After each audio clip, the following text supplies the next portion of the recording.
We have several people here tonight I'd like to introduce first. Commissioner Amy Lathan, your District 2 Commissioner, is here tonight.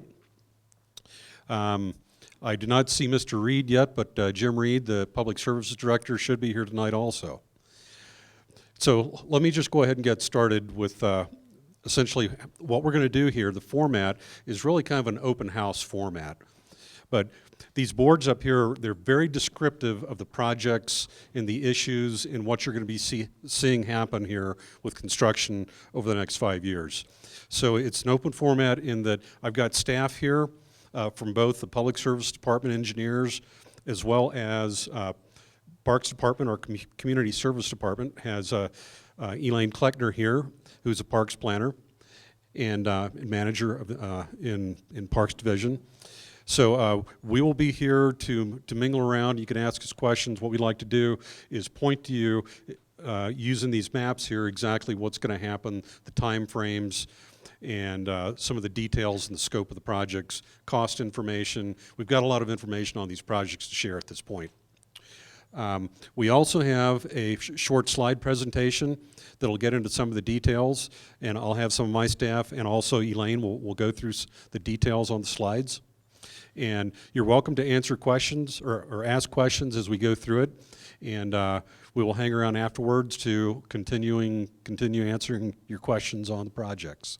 But that was our goal here is to get this information out there so it's not a big surprise when you see a lot of construction start happening and you're kind of wondering why we're doing what we're doing.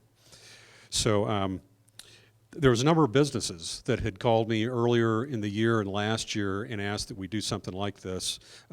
I've actually given them a lot of the same information already. So this is really for you residents and just to see what questions you might have and fill you in.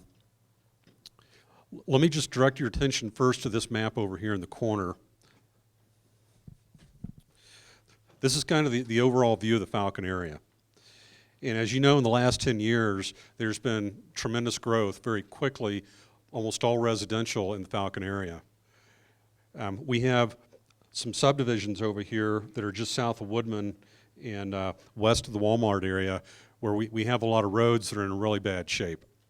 And one of the big projects that we have ongoing now that's just started is to upgrade those roads, to bring them up to county standards and get them into the maintenance system.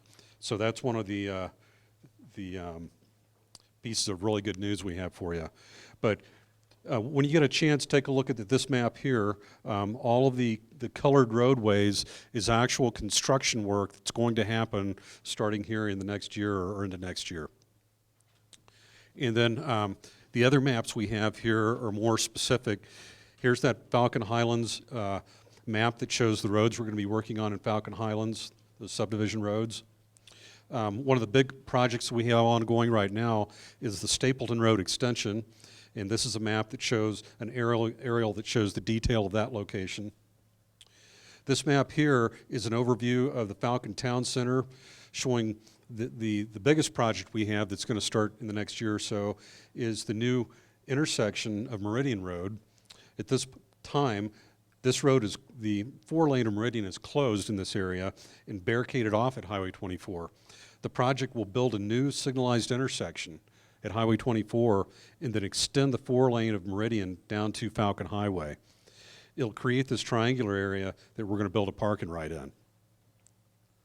So that's the big project there, and what will happen with the existing intersection of Meridian with Highway 24 is it'll become a right-in, right-out, and with changed access configuration there and a lot of improvements in the old Meridian Road area. And then I'll let Elaine brief the parks projects and bring you up to date on that. So any questions for me before we get started with the engineers? Commissioner Lathan.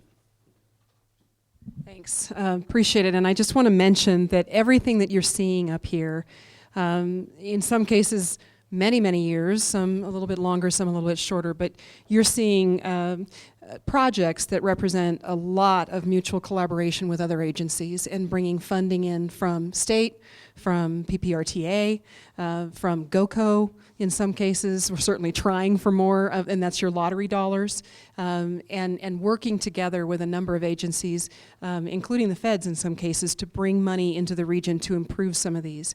We're looking at interactions between county public property and state property, and intersections that really need that kind of collaboration. So in some cases it takes a long time to put those dollars together and bring these projects to fruition. And we're really excited that we really are on the cusp of a number of these projects you're going to hear about that have taken a number of years to get to this point, including the items that have been approved by the voters on PPRTA that are part of those projects. And so we're really excited to be able to bring some of these together. And as Andre goes through these, he's got all the details on these, and we'll be able to answer those questions. And then you all can come up and look more specifically at the maps and get more very, very specific information. So we are thrilled that you come out and look at these projects and give us feedback and let us show you where we are in the process. And get some of these things online. So lots coming very soon. We're very excited. We want to see good cones out here and construction as quickly as we can, of course, but get some more capacity into some of these areas. So I really appreciate your time. And we'll go back to Andre. You're going to do the slideshow presentation, and then we'll talk about some parks. Thanks, Commissioner Lathan. And at any time, if something springs to your mind, a particular problem or issue, or something that you think needs to be done, as you think about it as we're going through the presentation, please stop us, and we'll take notes on that. And yes, sir. I wonder if I don't see any indication there that you were going to fix this lack of a merge lane on the intersection there of Meridian and Woodman on the northbound side. Every road that's been built in recent years, you have a merge lane, you don't come in and you're just right there into the traffic that's coming through. And that really needs to be fixed desperately. Okay, we can. I don't see any indication that there's any thought put to that. Okay, that's the intersection of Woodman and Meridian. So you're talking about if you make a. When you go westbound on Woodman and you make the turn From. northbound on the Meridian, why, you're just right there. I mean, through traffic that is coming from the south, they're going to wipe you out. We'll take a look at that. I have not, honestly, I've not heard that comment on that intersection before, but They've got, every little tiny road on north of there has a merge lane on it, but not that one. yeah, the Axel lane, exactly. Okay. We will take note of that. Thank you. I'd like to just have Jennifer Irvin. She is our engineering. Mike Cartmel. Mike Cartmel is our supervisor for basically our construction services group. He is involved with materials work. He oversees a lot of the maintenance contracts, the PPRTA contracts, such as the overlays when we do all the paving. And he helps put together that paving list and basically puts together projects that our maintenance dollars go into. And he is quite familiar with this, and I'll let him talk about some of these roads we're going to fix. Thanks. Do we have a clicker, or I'm just going to notify you when to switch? Okay. Well, as Andrew stated, my name is Mike Cartmel. I'm the construction services supervisor for Paso County. I'm also the project manager for the Falcon Highlands maintenance project. Go ahead.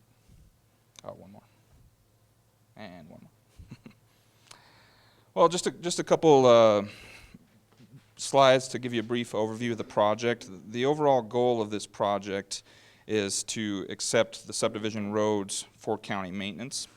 And we have $293,000 right now to make some of the repairs Andre mentioned to bring it up to county standards. Those include asphalt patching, overlays, curb and gutter, concrete sidewalk, and also some deep strengthening for some soft spots in the subgrade issues. And we have some tallies of what we're proposing to do, assuming that the funding we have will go that far. Next slide. This is just a list of the actual roads that we're doing maintenance on. I don't know if you can read those, but if you cannot, they're also shown on this map here when you have a chance after this presentation. Next slide. And that's another view of the map. The roads highlighted in red are the roads that we're making repairs to. Just a couple more slides. This is an example of the type of repairs that we're making. As you can see, the ponding we have there, those are low spots in the asphalt and along the curb and gutter. So we'll be doing some patchwork along those low spots and repairing the curb and gutter and concrete sidewalk.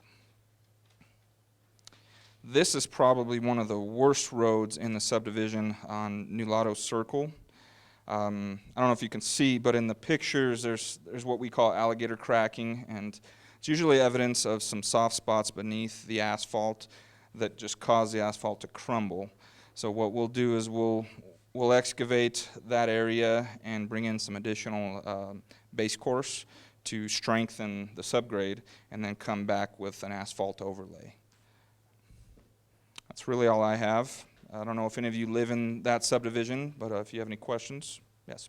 I live over on Birch Hollow, and it seems like as a result of maybe some of the Black Forest fire or whatever, when we get these big rains, we're seeing an unbelievable amount of water in that area.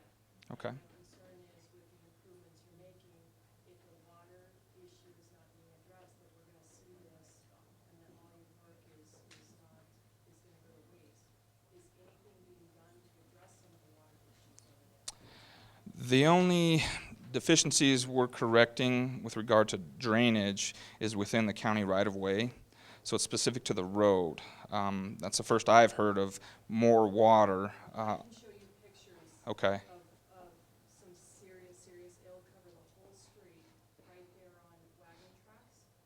Okay. And I'm at the corner of wagon tracks and Birch Hollow. And it comes down wagon tracks, goes down into that cul-de-sac, and the water has filled more than halfway up to these people's driveways. And it's pretty serious, and so my concern is you guys are doing great, all Yeah. the work you're doing is great, but it's gonna happen again unless we address some of these water issues. After this presentation, can we set it aside and I'll get your address and we'll certainly look into that issue, okay? Any other questions? Yes, sir. Years ago, when I first moved there, I lived in Kingsbury Hills, and the county would always get on and grade the roads and get ready to get done. And my question is, why don't you clean out the side pieces, clean out the gutters so the water can run under the roads instead of crossing them? And come out there and grade the road, next big rain, the water runs down there, pools on the snow brush and arrow grass. And of course, it runs across the road and cuts another big road accident. It's just like they didn't get nothing. They came out last Thursday and graded the road, did a good job of grading the road, but what they do, they just left it right there. And we drove across the road to get to the road, I mean, why didn't he drop his blade and cover up the hole? Understood. Sounded like a self-contained unit. Yeah, that's maintenance for our streets department. Really, we're talking. Checks the job, and Mhm. it's supposed to be done. I've been calling in there since April, and I know it's been raining a lot, and all that, they can't get done. They graded the road twice, they graded half of it, so they graded. I feel sorry for that old girl that works down there, because I know we're able to rain all that off, and people yelling at it all the time. But just, in the mind, when I come out in June, we're gonna go up in the arrow brush, and if the weather comes a little bit clear, they don't start again, Well, we'll definitely mention that to our maintenance department. Any more questions on this particular subdivision, Falcon Highlands? No? All right, I'll introduce Jennifer Irvin to discuss the capital projects in the area.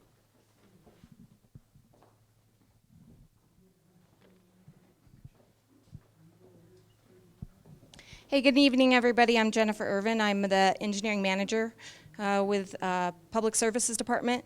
And I just want to introduce Jim Reed, our executive director. He was able to join us this evening. And so we'll be around afterwards for any questions. The first project I wanted to introduce is a project that's actually currently under construction. This is the Stapleton Road Extension Project.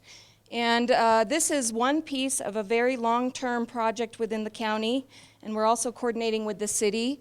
This is a roadway that we anticipate will connect in long-term, as you can see on the slide, all the way, Stapleton Road all the way out to I-25 to US 24.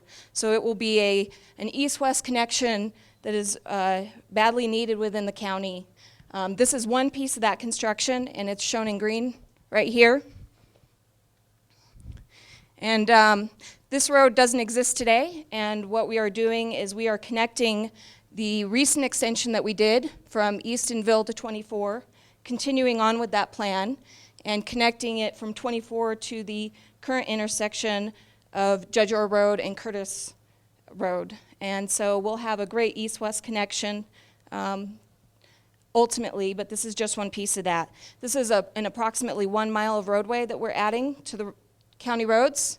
It's a $5.25 million project, and it's funded through your PPRTA voter-approved sales tax.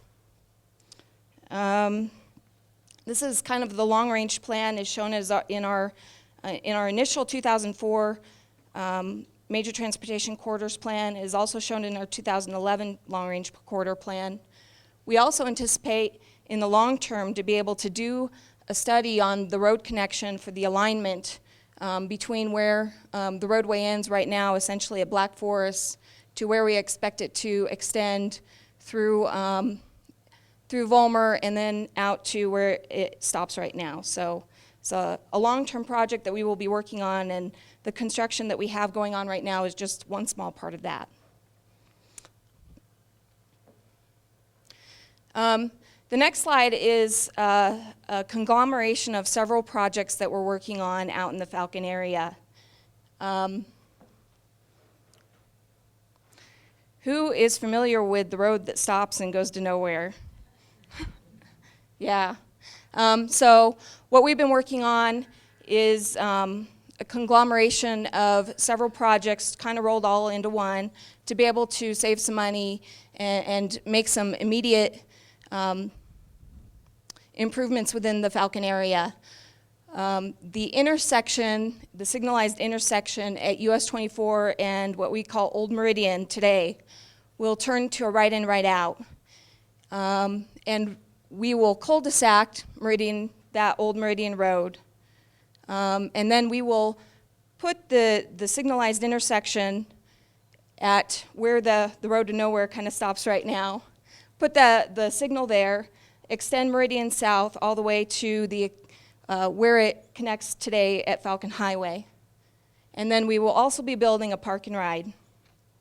That park and ride will provide a long-term benefit if we have buses that come out into the Falcon area. But right now what it will do is it will provide a short-term benefit. A lot of there's a lot of carpooling that is going on out in the Falcon area that we're aware of. A lot of those people are parking at the businesses. And what this will do is it will provide a more formalized park and ride parking area for the commuters that carpool together. We'll also be building a roundabout at the intersection of Swing Line and Old Meridian. And what that will do is it'll allow the traffic to flow there really nice. We anticipate in the long term that there's going to be a lot of traffic in there that there's going to be a lot of traffic in there, and there's probably going to be a lot of commercial redevelopment. So we want to be able to plan for the future. What you should also know is that we've been working on this for quite some time. We started in 2007 looking at a park and ride facility out in this location. And this is a long-term plan as far as access on US 24 that we worked with CDOT, the City of Colorado Springs, Mountain Metro Transit, because there's a lot of safety issues as it exists right now, the signal that exists right now at Old Meridian and US 24. It doesn't have the capacity, there's not enough turn lanes, and it's really unsafe, and it's too close to the existing Woodman Road intersection. There's been a lot of high traffic accidents there. So we're excited to get that project As Commissioner Lathan talked about, this is a project that is a long time coming, but it has a lot of elements and a lot of coordination with a lot of different municipalities, City of Colorado Springs, CDOT, like I said, and Mountain Metro Transit. We anticipate in the long term that bus service will come back out to Falcon, and this will plan for that and provide for that bus service. What you should also know, too, as I talk about this, is that CDOT is also looking at making sure that there's roadway improvements and capacity improvements along 24. They're undertaking a environmental and corridor study here this year, and I'm sure that they will be having lots of public meetings for that, and we will be coordinating with them on that. They're going to be looking at safety improvements, capacity improvements, drainage improvements, and all the kind of improvements that come with the roadway all along 24 from Powers all the way out to Rama. So it's a pretty big project to be able to identify the needs and then plan for the future and identify for monies for the future to build those improvements. Go ahead. I don't know how many of you have been through, I'm sure you all go through this quite often, the confusing intersection at McLaughlin, Rolling Thunder, and Old Meridian. It's pretty confusing. In fact, when I was out there just the other day, I was behind somebody who just rolled through the stop sign, and we've had a lot of accidents out in that area. So what we're doing is we're planning to make sure that we provide safety improvements at that intersection. In 2012, with the extension of the PPRTA, this project was identified by the voters and approved for funding. This is a $2.6 million project, and we currently have it under design. And a part of that project is also to look at pedestrian improvements with this project. We're working with our community service department, our parks department, to provide pedestrian improvements at this intersection. It's a really exciting project. And sorry, on that project, we expect to probably go to construction in 2016. Eastonville Road, this is also a project that was approved by the voters in the PPRTA extension. So again, your tax dollars at work there.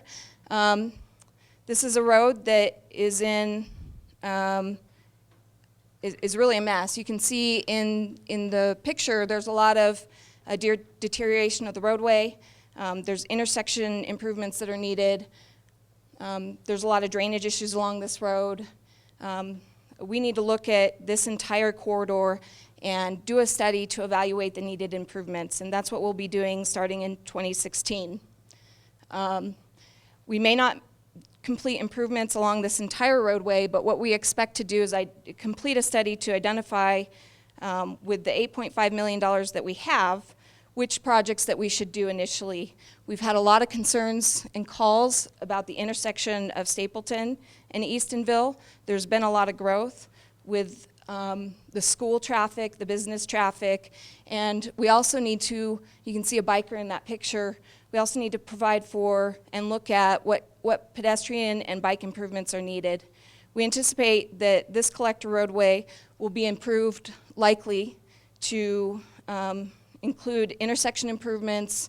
We'll have shoulders, and in some places we'll have curb and gutter and pedestrian walkways, either trails or sidewalks. So it's a pretty exciting and project that will be starting in 2016. Any questions on those projects? What are you going to do there with that weird intersection there at Old Meridian Road and, what are you going to do? It's going to be a roundabout. And what we looked at, just to give you, I know that there's some people who really do not like roundabouts and some people who do. What the problem is there is that there's several closely spaced intersections. And if you put a signal there right next to an existing signal, you're going to have a lot of issues in regards to your traffic operations. You're going to have a lot of backups and a lot of delays. So in looking at the roundabout, that's a great solution to be able to provide good traffic flow and provide improvements along Old Meridian to US 24 to be able to carry the capacity, especially as we look towards the future and expect that to grow a lot with commercial development. Are you doing anything there where the fire station is? Because they don't have good, they just can't get out of there. Exactly, and that's a great point. The fire station has difficult access, and one of the solutions to that will be being able to move the signalized intersection from US 24 and Old Meridian to US 24 and New Meridian. And at US 24 and Old Meridian, those will be right-in, right-out movements, so they'll be free flow. Part of the issue with the fire station is that you have signals there, it backs up past the fire station entrance, and so there's a lot of issues. So we've been working with them and talking with them about the needed improvements there, and I think that they understand and are on board with those. We're still in the initial design phase of that project, and we'll be working at formalizing some of that, the roadway along Old Meridian, putting in curb and gutter, and actual driveway entrances that make sense. This meeting's to inform us. Do you have any meetings where we inform you what Falcon would like to have? We'd sure like to hear that. Yeah, that's what we're here for No, today. we wouldn't want to hear it because first off, the idea right in, right out at Old Meridian or whatever you want to call it is a crappy idea. Okay? There's a lot of pressure there, but it still can exist as a full intersection because you're going to make a new improved New Meridian. You're taking Curtis Road and taking it over to Stapleton. You're taking many of the pressures off. I don't understand why I'm gonna have to drive halfway around Falcon to get back to my favorite bank. I'm a Falcon resident. Do I count? Certainly you do, Does and that business count? yes, we've been working with them. Let me explain, and I can talk to you afterwards in more detail, but the access management plan along US 24, there was a large process starting in 2003 that occurred with the city and El Paso County and CDOT where we defined the long-term access points along US 24. So we will have 3 intersections in very close proximity to each other. No, that's not close. And you're heading right towards a swamp. That's gonna be so expensive and it's gonna, the maintenance is gonna be so bad with your park and ride or whatever you would call it, and the road that's gonna go on through. The big traffic is gonna be people wanting to turn right off of Meridian going towards Colorado Springs. It doesn't need a full intersection there, it needs just a, as you call it, a nice right turn, no stop, yield, there you go. You don't need to go across the street to a swamp. I'm sorry, but, you know, we are so plagued with so much bad planning for Falcon. You mentioned it already, have you ever tried to get out of Walmart and go north? Huh? Who planned that? Yeah, so my question is, my business is right on Old Meridian, and my husband drives those big rigs right in. So I've been to planning about the roundabout, and we don't really care for the idea. Are we gonna have to go all the way around to get to our store, you know, to back in our loads that we've been doing for 30 years? And, you know, we've already visited with them in the past, but this roundabout, we said, that it needs to be a bigger one than the normal one, you know, because not only our trucks, Walmart, there's a liquor store, there's the buses, et cetera, you know. Have you ever gone out and drove, you know, tried to get out of my business? And just like he's saying, it's a mess. Yeah, I mean, what we have right now is concept, and what we'll be doing as we continue in the design process is working individually with properties like yours that are definitely impacted by the project, directly impacted by the project. So for your specific issue, Bartlett Hay, correct? We'll be working with you directly. I know Jeff has been talking with you already, and so we will continue that dialogue.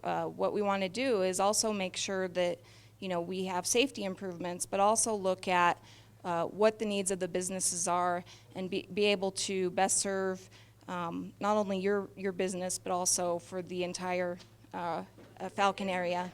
It's a mess, just like he said. You know, You use the anybody word gets, look at all the time. Do you ever react to looking at? And can we help you see? Certainly, I mean, we've had many projects that we, and continue will do this. Out here, name one that you've looked at because we've said something. We've done a lot of projects in the Falcon area that are safety projects. And yes, we have. And we do a lot more than looking. Name one for me. We've done quite a few intersections along Curtis Road. Those were critical safety improvements. There's a lot in the Falcon area that we've done in the last 10 years, but it's not enough, and we realize that. We realize there's a lot more, especially safety type projects and capacity that need to be done because there's a lot more vehicles on the roads. So that's what we're focusing on. It's looking at everything, all the intersections, all the capacity needs. You mentioned Highway 24. Highway 24 it's a U.S. highway that's maintained by the state. That is something that the state is going to dictate those access points. We can't just pick and choose as the county. We have to work with our state colleagues and take their plans and work with them and merge them with our plans. If the CDOT only thinks that it should take care of traffic from Rama, they don't worry about Falcon getting that on and off the highway. And that's a good point. I agree with you that their main focus is moving traffic over long distances, and this is a more specific focused look at traffic in the Falcon area. I agree with you. So this will not be the last chance that you have to voice your concerns in looking at this design. Will make a difference. I can talk a lot, but well, Excuse me, talk about the project that the state had, that we had, where the homeowner came in, we sat down, and we realized it was a bad plan, and we changed that. So please don't accuse us of not listening, because we do listen, and we've made changes. So we will listen to you, okay? We'll listen. well, you can listen, but do you do anything about it? We have done things about it. I just gave you the example. Yeah, there's quite a few examples. Judge Orrin 24 is one of many.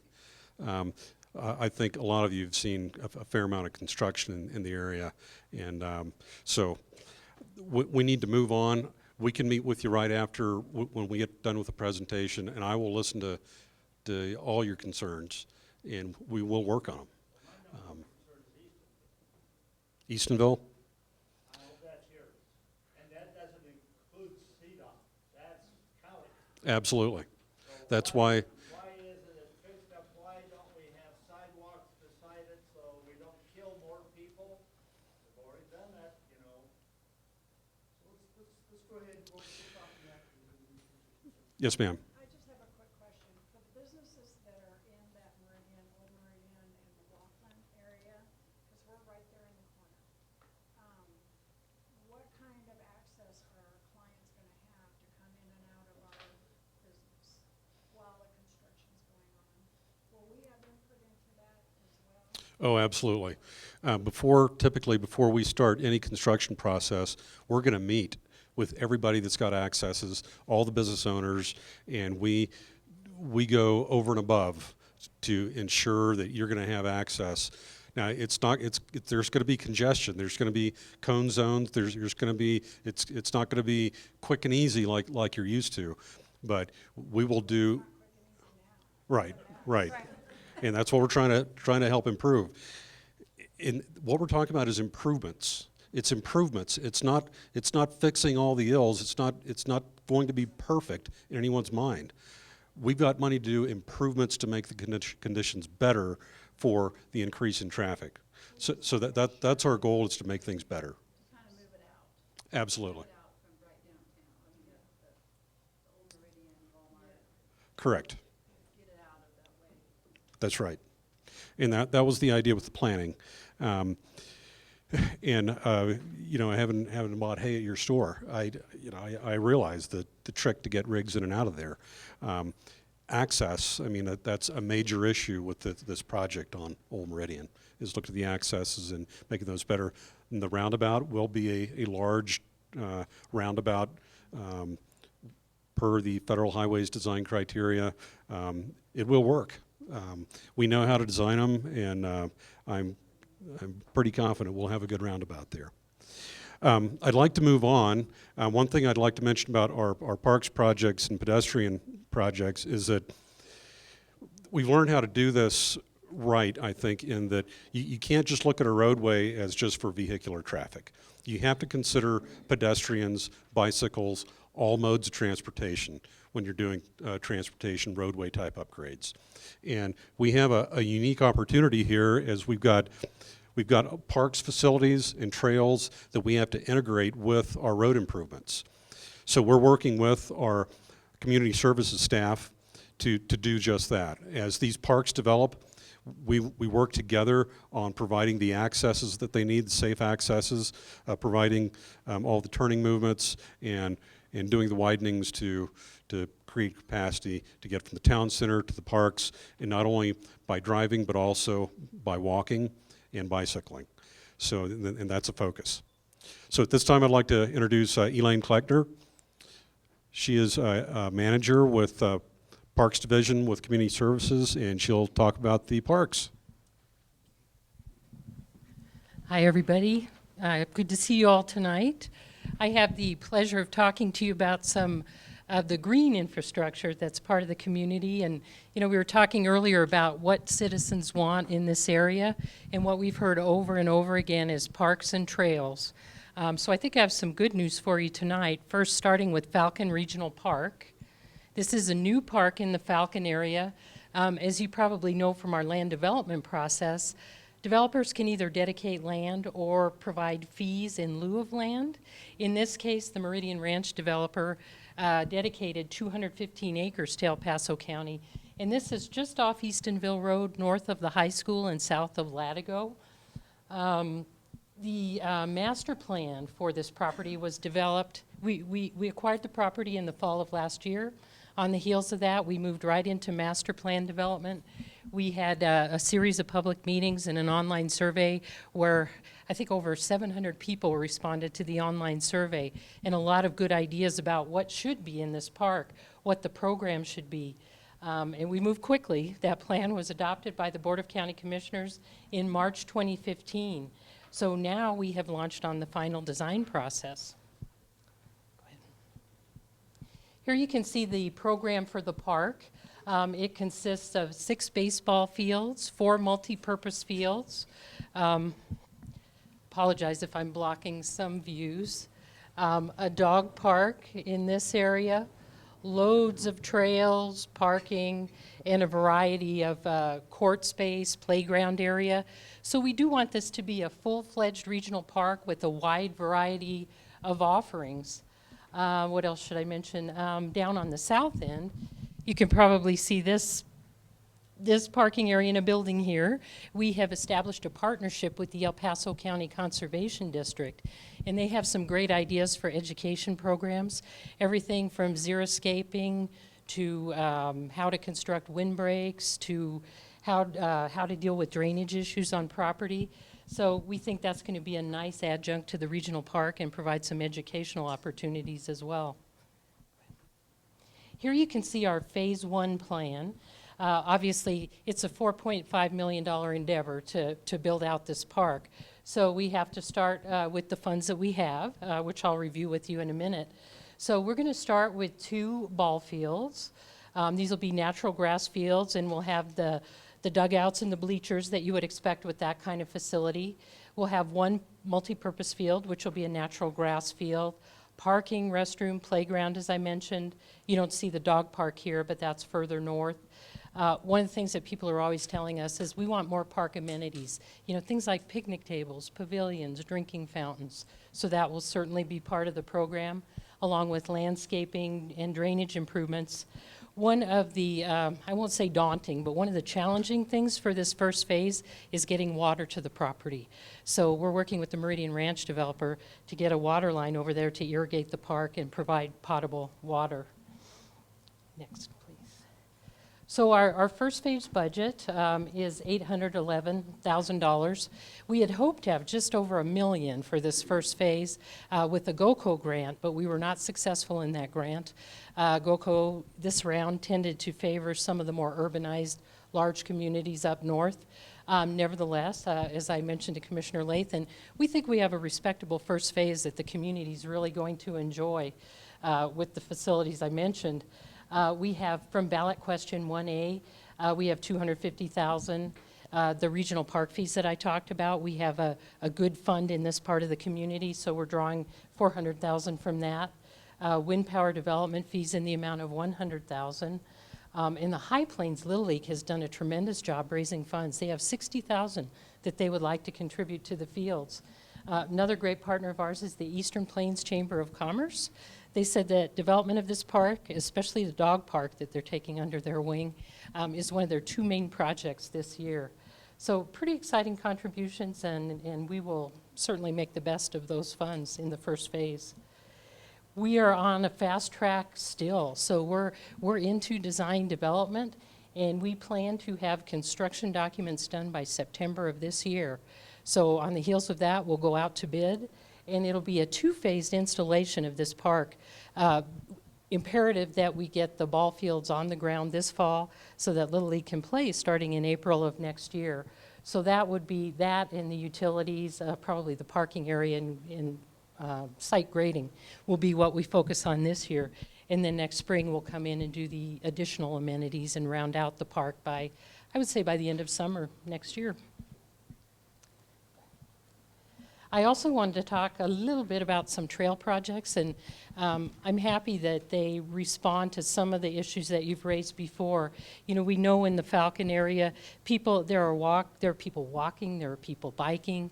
You need safe ways to get around the community, including the commercial areas. So we have another project which is funded largely by state trails grant money that will improve the trail, the Rock Island Trail, along High Prairie Library, Farmers State Bank, and make that connection, that needed connection to Meridian Road.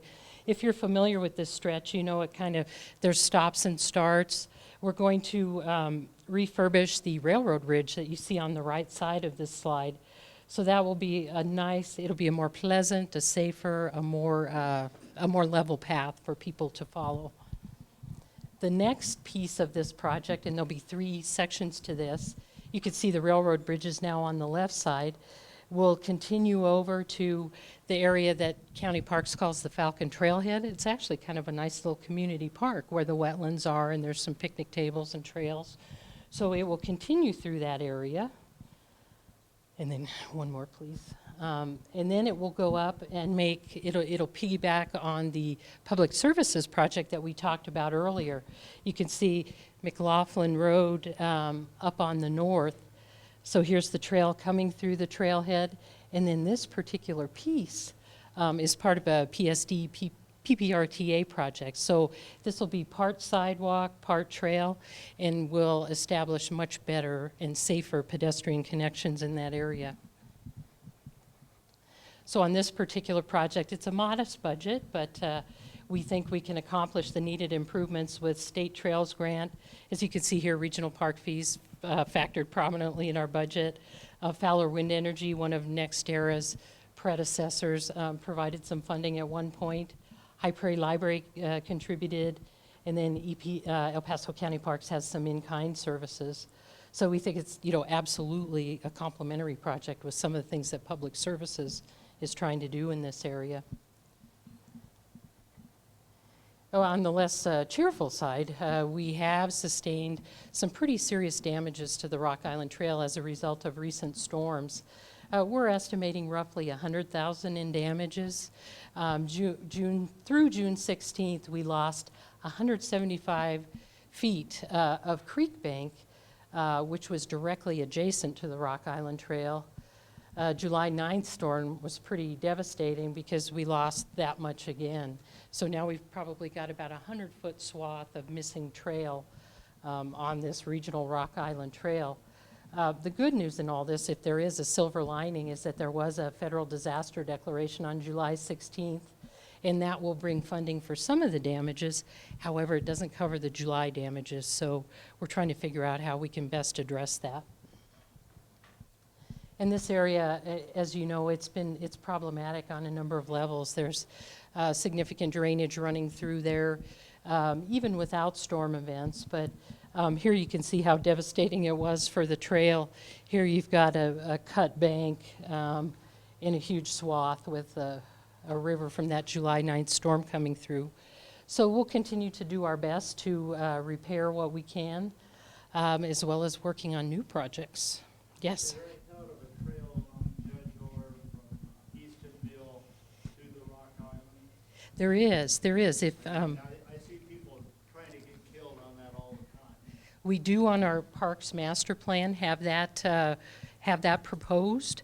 On some trails in certain parts of the county, we're dependent on the land development processes to come forward to help us obtain trail easements and help construct those pathways.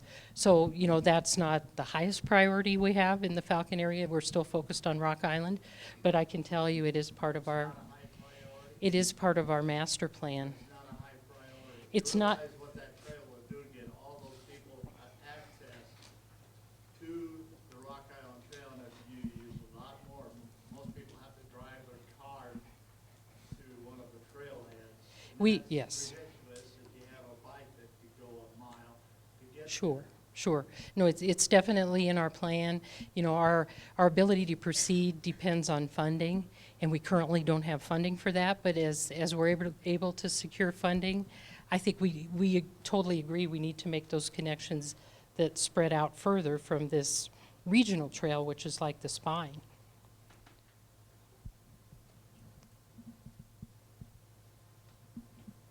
Any other questions before we conclude this piece? That's all I had, unless there are questions of me.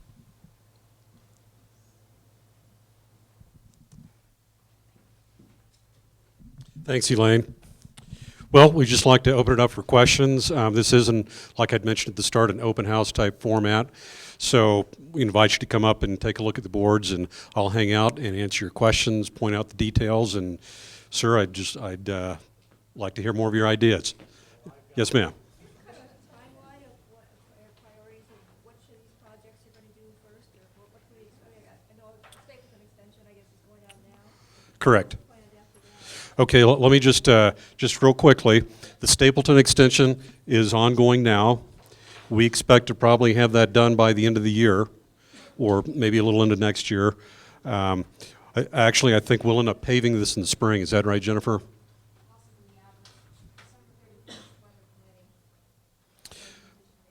So that's what we're shooting for, is end of the year. Falcon Highlands work, that's going on now. You'll see that happening right now. The big project here, the Meridian Road work, that will be, the actual construction is probably late 2016 into 17 as far as the start. And it's probably about 2 years worth of work. As far as long term, it could be done maybe in a little bit less time, but figure about years 17 and 18 for the work time frame on that. Now, I guess using this map here, Eastonville Road. Eastonville Road, we have money programmed with the PPRTA to start next year, but that's total project. So we'll start designing all the improvements, looking at all the locations, and it's not going to be continuous construction from Woodman Hills all the way to Latigo, but we are looking at paving. Most of, well, pretty much all that gravel section is going to get paved. So I know there's a lot of folks who's been waiting on that for a long time. And that's our goal, probably starting in 2017 for actual construction on Eastonville. But a lot of that Eastonville work is involved at looking at the intersections in that Woodman Hills area and out through out to Stapleton and adjacent to the high school. So a lot of pedestrian access issues, as well as road surface, curb and gutter, sidewalk, those type improvements. Any other questions, Commissioner Lathan? Let me just speak to some of the ways that some of the planning happens. Obviously, planning happens in a variety of ways, and Elaine mentioned that some of these things we have to rely on the development, the land development process that goes on when developers come in, whether commercial developers, residential developers, and then requirements are put on them. They pay park fees. We just instituted a transportation impact fee program with development. It took a lot of years to do. I think we implemented that. What did we do? 2011? Was it 2011 that kicked off? 2012, okay. Where we are really trying to capture the costs of, in some cases, connecting some of these developments, connecting some of the neighborhoods, what has the greatest impact on the area, not just within the development, but throughout the entire area. So when you see a development and a plan, and sometimes they don't go very well for a variety of reasons. We've seen those. There's one right over here. We've seen them throughout the county. You have to look at policies that impact how these developers go through the process and what they're required to do off-site. So they may come in with a site development plan for X number of acres, but what about their impact, whether it's transportation impacts, drainage impacts, any of those kinds of things off-site? And how far do you make them mitigate those impacts? How far off of that site do you make them build infrastructure?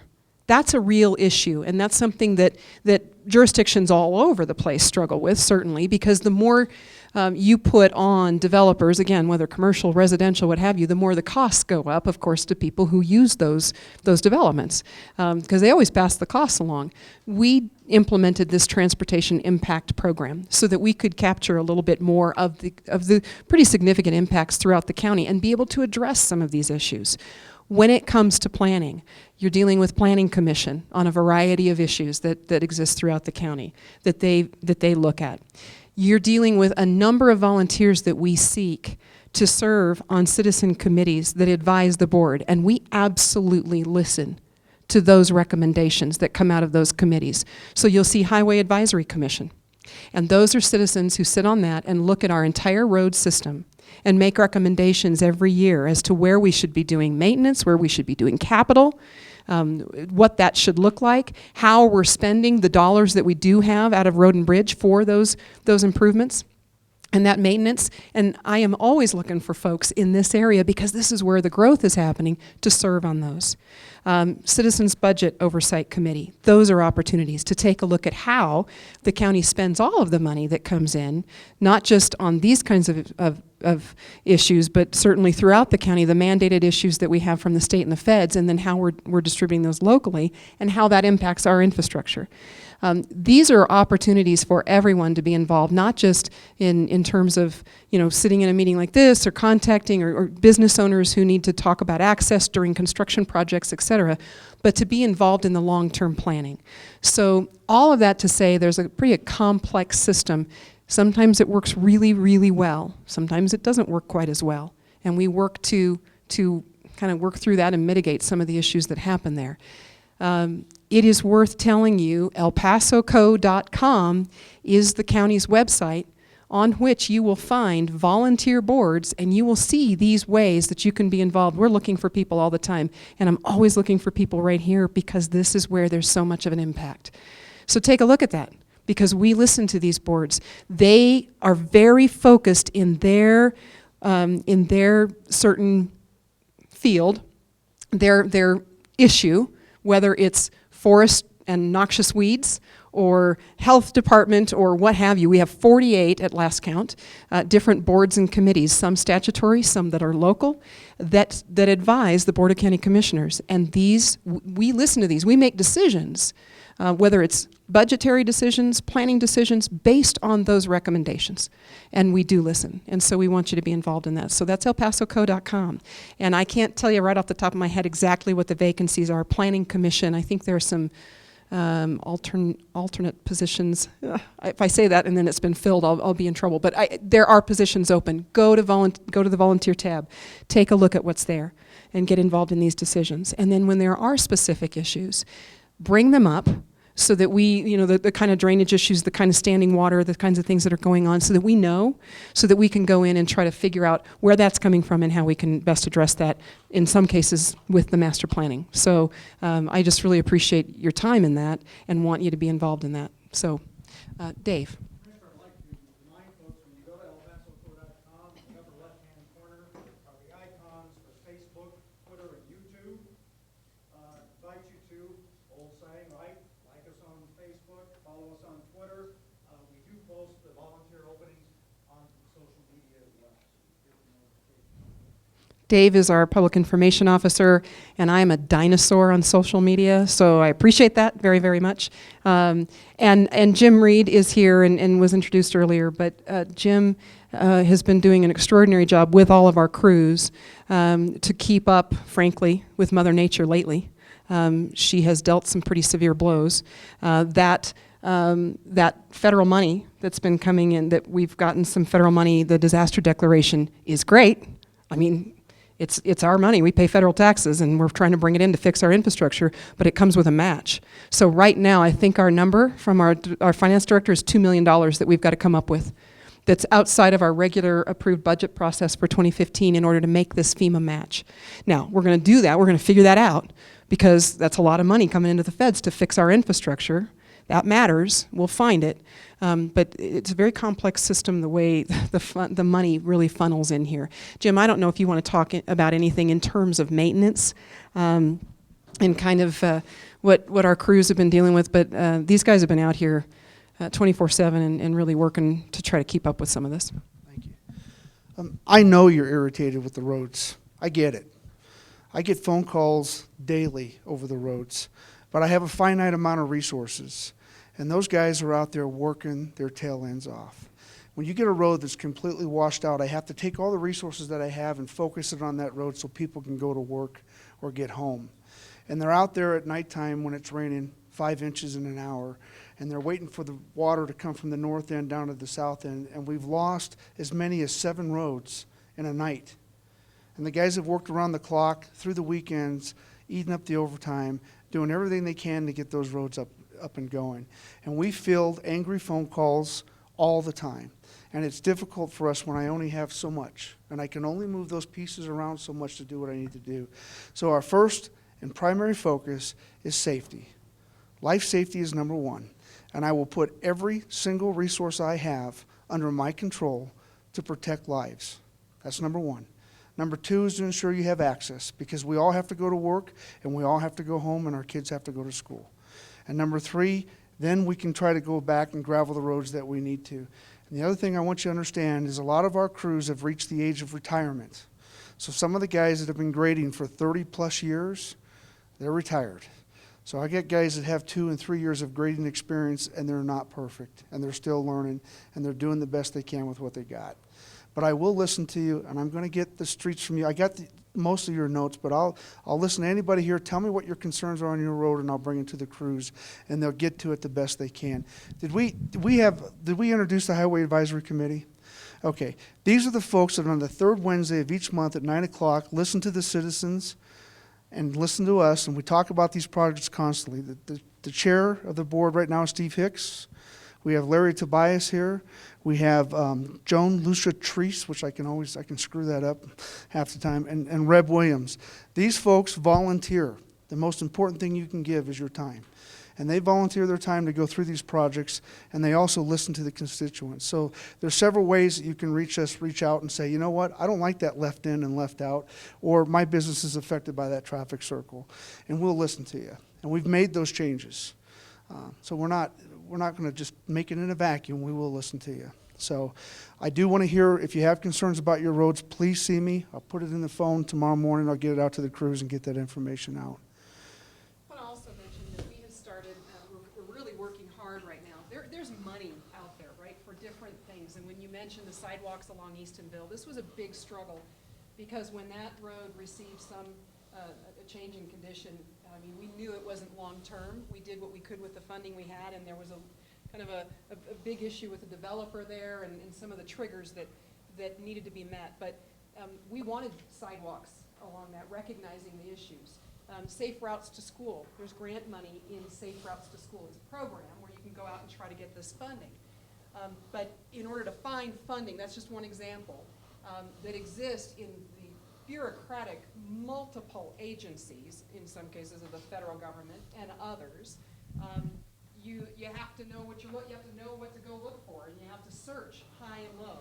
So what staff people do we put in the position of just doing nothing all day but searching high and low for various grant funding and things like that, which, when they succeed, we're able to bring money in and it's great. But how do you balance those human resources with the county? We are working on a potential contract to have another agency come in who are specialists in finding these kinds of dollars for El Paso County, who can, we hope, provide an extraordinary return on investment for the county, finding money in a wide variety of places to bring in to the county for a number of projects. That's just one way that we're always trying to figure out how we supplement the general fund that we have and the road and bridge money that we have, and make sure that we're meeting the needs that we need to meet within the county. So we're always looking for those ways. It's never, I never intend to stand here and go, I don't have enough money, so I can't answer your question. That's not it. It's that we have a limited, we have finite resources. We have a budget process. We have specific requirements, and we allocate those per the state constitution, per local requirements, and per the things that people do want, like ballparks. This is huge. This is huge. We want to get these ballparks working out here for families in this area. That's not a mandate that we have to spend money there, but we have parks money, and that's where we're putting the money. Some things are absolutely mandated. Within all of those constraints, we have to spread those resources throughout the county. And we partner. Like I said in the beginning, many of these projects are multi-agency collaborative projects that are pretty fantastic, but oftentimes when you're collaborating with a number of jurisdictions, you wait a little while to pull those dollars together. So we're always looking at how to leverage the money that we've got and bring in those kinds of resources so that we can put those kinds of amenities and safety features into our infrastructure that we know we need. And I think it's important to understand too, when you're working, how many of you have worked with the federal government or work for the federal government? Yeah, okay. So when I say working with the federal government can be difficult, that's probably an understatement. And the strings that are attached to it are quite large, but we do need the help and we do need to get these roads fixed. And I want to give kudos to Andre's staff, Jennifer, all those folks that are involved in that, Elaine, Kleckner, the bottom line, Tasha over here, the bottom line is they deal with that daily on top of their other work, and they make these things happen. So I'm proud of them. I'm grateful that they're sticking around because they could certainly work somewhere else, and I'm grateful that they're there. So thank you for doing that. And again, I can't talk good enough about my crews that are out there working on those roads. I'm very proud of them. They work hard. Do they hit everything? No, but they're going to do the best they can. Are there any questions for me? Okay, looks like some of you are ready to go. So come on up, and please see me if with your roads. Please come see me, and I'll log those things in.